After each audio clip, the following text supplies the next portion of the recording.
Right, this is just a help file for drawing the house exercise in lesson 2 of the 2D design part of the year 9, although the information in it could be useful for other ones. We're drawing a dimensioned drawing, so things have to be drawn to a size. The house itself is 270 by 180, so I can begin by selecting the rectangle shape. I quite often put my plus on one of the dots, click on start, and you can see it starting to draw a rectangle. I'm not going to click again. I'm going to go up to the top left, change it to REL. The X is 270, the Y is 180, and when I click on OK, there is the house drawn to that specific size. If you want to check, you can go down to the dimension tool, click on a line, down to the next line, try and make sure that line between the two is vertical, and I can click and then click to drop it. So that's 3 clicks. There's the first click to start select one side, second click to select the other side, and then drag, and third click to do the dimension. I've gone back to the selection tool, and there is my house drawn, 270 wide, 180 tall, and that's in millimeters. I'm going to draw one of the windows next, which is 50 by 80, and again I could just click on the rectangle tool, click where I want to begin, go back up to the top. It's already REL, so all I need to type in is the X of 50 and the Y of 60. Click on OK, and there is my window. The picture I've got has got 5 windows, but rather than draw this 5 times, what I want to do is finish this window off, and then I can draw it and copy it. Now the window panes, it's not so clear on the drawing, they're 19 wide, but it doesn't give me a height. So if the window was 60,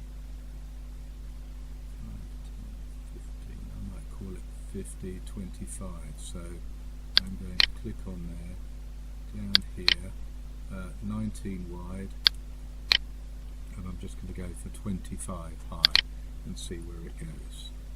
Click on OK, and there's a window pane. Again, there's 4 window panes, so rather than draw 4 times, I can simply click on it to select it, click on the 2 squares at the bottom to copy it, and then click on the middle one to drag it into position and drop it. If your eyesight's good, you can line it up. Otherwise, just click, drop it, click, drop it, and you'll notice I've deliberately made those 2 out of line. To select more than one object, I click on the screen and drag around and then release, and those 2 are clicked.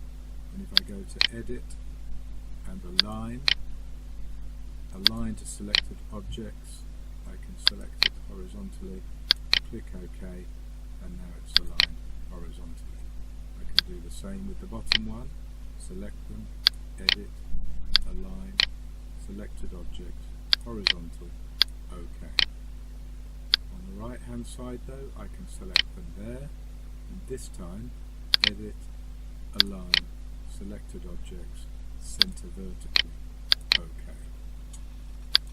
And there is my house. Now I haven't quite got a gap, so instead I'm going to select those, just drop them down, and select those, just move them up slightly, and now I've gone out of the line, so I'm going to have to align them again.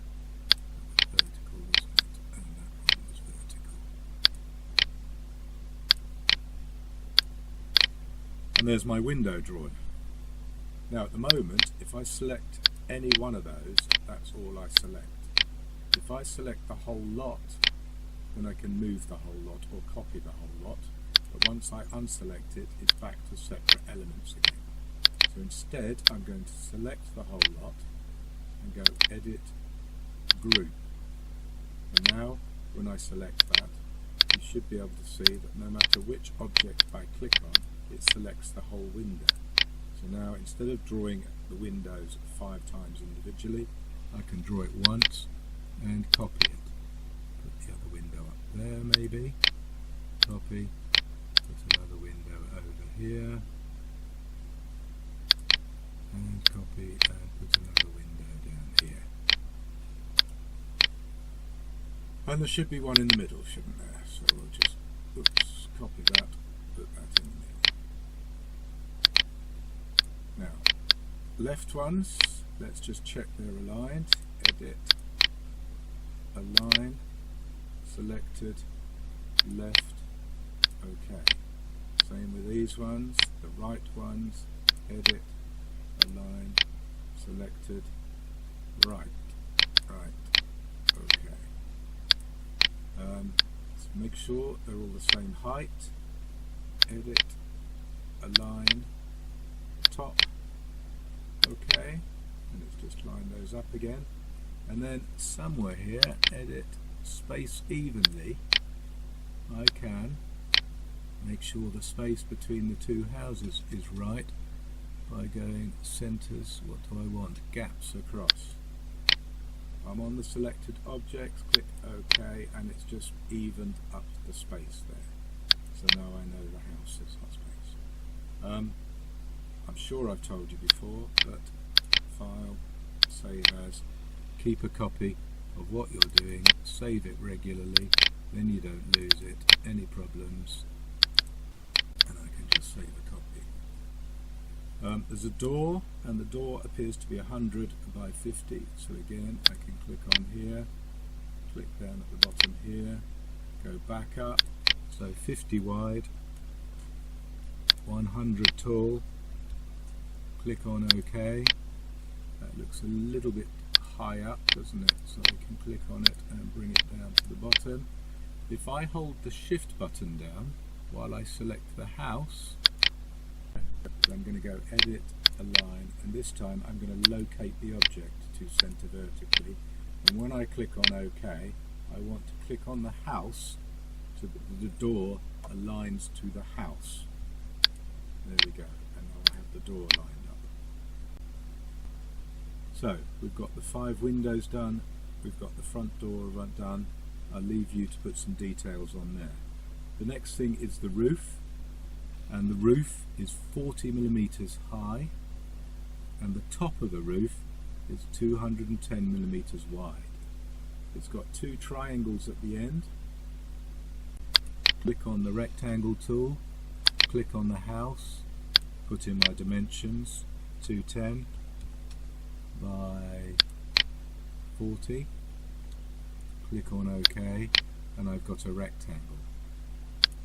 I'm going to select the rectangle in the house, so remember to hold the Shift button down so I can select the house, and I'm going to go Edit, Align, and like the door, locate object, center, OK, and then click on the house, and you can see how the roof jumps to the middle.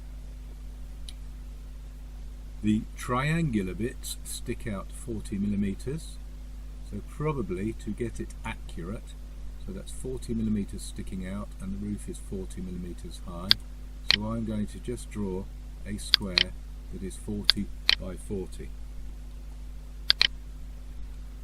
Okay, and then just by selecting it and going to the square in the middle, I can get it to drag it to line up with there, my square, and then I can use the line tool to go from the very top of the square to the bottom of the square.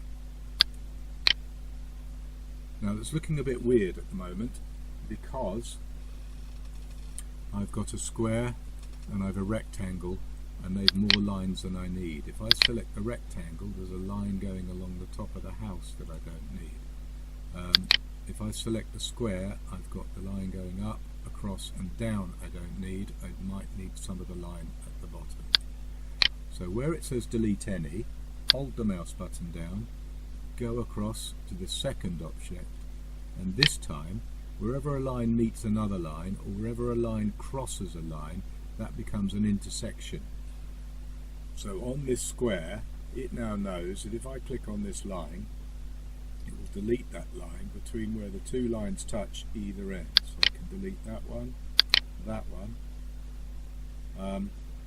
I don't want this vertical line that was part of the square, so I delete it. I don't want the vertical line that was part of the rectangle, so I delete it, and it has gone. If I click once on here, the bottom of the rectangle will go, but we've still got the house. And if I click once here, the bottom of the square will go, but I've still got the house. And I can get rid of the end of the rectangle, so I've now just got the roof. So I've got the top of the roof, and I've got the triangle at the end, and I should have a little bit sticking out of there. But I haven't got it over here. And again, like the windows, rather than draw it again, I can click and drag and select those bits. If I go Edit, Group, the two lines get joined together. If I go Copy, I can then click and drag, and I want it lined up with the roof over there. It looks wrong, so I need to use the vertical swivel thing, vertical flip, to flip it to the other side, and then when I click off the screen, there is my house drawn. And again, I'm going to save it. On your drawing, the door looks different. Somebody's put a circle on it, so I might click on a circle, click in the middle, drag it out until I get a circle. Let's just move that till it just touches the top of the door, and using this delete any bit, I can delete parts of the door that I don't want, and I end up with my round door. If you've got a circle, hold the button down and you can go to the point where you can know the radius or the diameter. I'm going to do the radius. I click on the curve, drag away, click again, and there is my radius. And you can go around and dimension